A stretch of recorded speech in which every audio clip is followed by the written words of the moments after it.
Hello bachcho, let us see this problem. The gravitational potential of two homogeneous spherical shell AB of same surface density at their respective center are in ratio 3:4.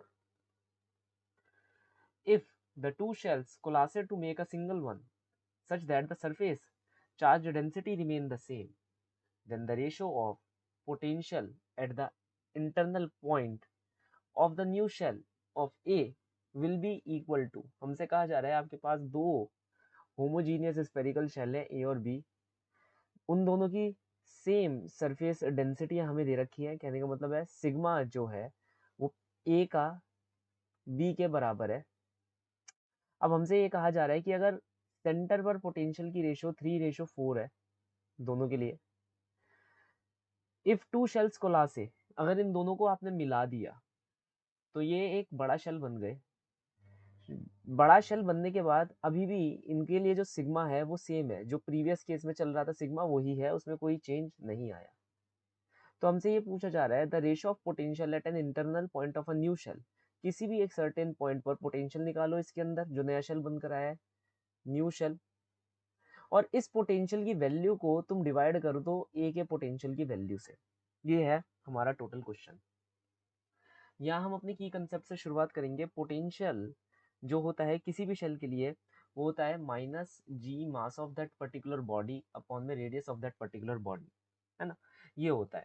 अब अगर हम ए की बात कर रहे हैं तो होगा G mass of A upon radius of A, B की बात कर रहे हैं तो minus G mass of B upon radius of B. जो हमें गिवन है इक्वेशन नंबर 1 में हम उसका यूज़ करेंगे। तो V A upon V B equal to M A upon are A, R B upon M B. अब हमारे को आंसर सिग्मा की फॉर्म में चाहिए, तो सरफेस डेंसिटी है ये, तो हम मास को लिख सकते हैं surface density multiplied by the surface area of the respective sphere. तो हम यहाँ पर लिखेंगे sigma into 4 pi r square A upon में sigma 4 pi r square B r B r A. देखो सिग्मा से सिग्मा कट जाएगा, 4 से 4, पाई से पाई कट जाएगा, एक आर ए से एक आर ए कट जाएगा, एक आर बी से एक आर बी कट जाएगा। तो यहाँ पर हमारे पास आर ए और आर बी की रेशो निकल कर आ रही है। अगर आप ध्यान से देखेंगे कितनी निकल कर आ रही है, वो भी 3/4 निकल कर आ रही है। देखते हैं हमें इसका फायदा क्या होगा आगे जाकर, लेकिन अभी तो हमने रेशो निकाल ली। अब यहाँ पर हम क्या कह सकते हैं कि दोनों शेल्स मिलकर एक बड़ा शेल बन रहे हैं, तो दोनों का मास ऐड हो जाएगा, ए का भी और बी का भी। अब दोनों को हम इसी फॉर्मूले की फॉर्म में लिखेंगे।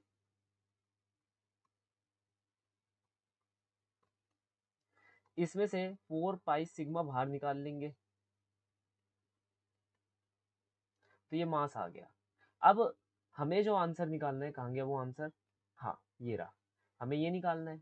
इसके बारे में लिखेंगे v अपॉन वी ए को मैं लिख सकता हूँ माइनस जी मास अपॉन में radius of the newly formed shell upon G mass of A radius of A. Okay, अब मेन बात आ रही है रेडियस ऑफ न्यू शेल हम कैसे निकाले। देखो ये है इक्वेशन नंबर 3, इसके अंदर जाओ, मास की वैल्यू तुम ऐसे ही लिख सकते हो सिग्मा 4 पाई आर स्क्वायर, इसके लिए क्योंकि सिग्मा की वैल्यू तो सेम चल रही है, सरफेस डेंसिटी की वैल्यू तो सेम चल रही है, इसे इससे कंपेयर कर दो 4 pi sigma are A square plus are B square. यहाँ तक आया, तो इसका मतलब है ये सब चीज़ें हटा दो, ये हट गया, इससे हट गया, दैट इज आर स्क्वायर की वैल्यू इतनी आ रही है, तो आर की वैल्यू कितनी आ जाएगी under root of are A square plus are B square. अब हम देखते हैं यहाँ पर रखने के बाद क्या क्या हट सकता है, जी हट जाएगा, माइनस हट जाएगा, और तो कुछ नहीं हटेगा। मास की वैल्यू रख दो 4 pi sigma are A square plus are B square, और आर की वैल्यू रख दो under root of are A square plus are B square whole to the upon mass of A 4 pi sigma are A square upon are A. यहाँ से unnecessary चीज़ों को मैं हटा देता हूँ, जैसे 4 पाई सिग्मा एक अननेसेसरी चीज़ थी, मैंने हटा दिया। अब इसे सॉल्व करेंगे। इसे सॉल्व करने के लिए हम एक काम करते हैं, ये जो हमने इक्वेशन नंबर 2 निकाली है यहाँ से आर बी की वैल्यू को रिप्लेस कर देते हैं। तो आर बी हमारे पास कितना बनकर आएगा, 4/3 ऑफ आर ए। तो सारी चीज़ें आर ए की फॉर्म में आ जाएंगी यहाँ पर। तो यहाँ से पहली इक्वेशन से ये नीचे रूट है, ऊपर जस्ट ऐसे ही लिखा है, तो हम थोड़ा सा काट सकते हैं। तो ये जो नीचे वाला है मैं आपको दिखा देता हूँ। ये नीचे वाला जब इसे काटेगा तो ये टू द पावर हाफ बच जाएगा, क्योंकि अगर तुम ध्यान दोगे तो मैं इसे लिख सकता हूँ टू द पावर हाफ का होल स्क्वायर, ठीक है, या ऐसे लिख लो whole square to the power half. तो यहाँ पर ये 2 बार लिखे गए हैं, है ना, तो एक काम करते हैं इसे 2 बार लिख देते हैं हम, कुछ ऐसे करके R A square are B square to the power half to the power half. ठीक है, अब तो खुश। अब इससे ये कट जाएगा, सिर्फ ऊपर वाला ये बच जाएगा, तो ये बचा r A square are B square to the power half upon are A, एक आर ए से एक आर ए कट जाएगा। अब आर बी की वैल्यू यहाँ पर लगा दो, कितनी थी, कहाँ गई आर बी की वैल्यू, यहाँ से, हाँ ये रही 4/3 of are A, that is 4 चौक 16 3 3 9, तो r A square plus 16/9 r A square to the power half upon are A. मैं इसे लिख सकता हूँ r A square to the power half. अब देखो हर जगह पे r A square r A square r A square है, और वो भी पावर हाफ के अंदर, तो ये सब कट जाएंगे, सब कट जाएंगे, हट जाएंगे, इसे हटा ही देते हैं।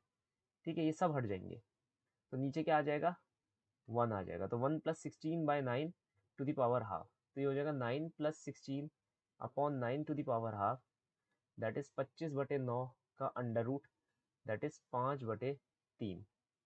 तो हमारे पास सोल्यूशन क्या निकल कर आ रहा है, v/va 5/3। So the final solution for the following problem is 5:3। Hope you understood well, best of luck.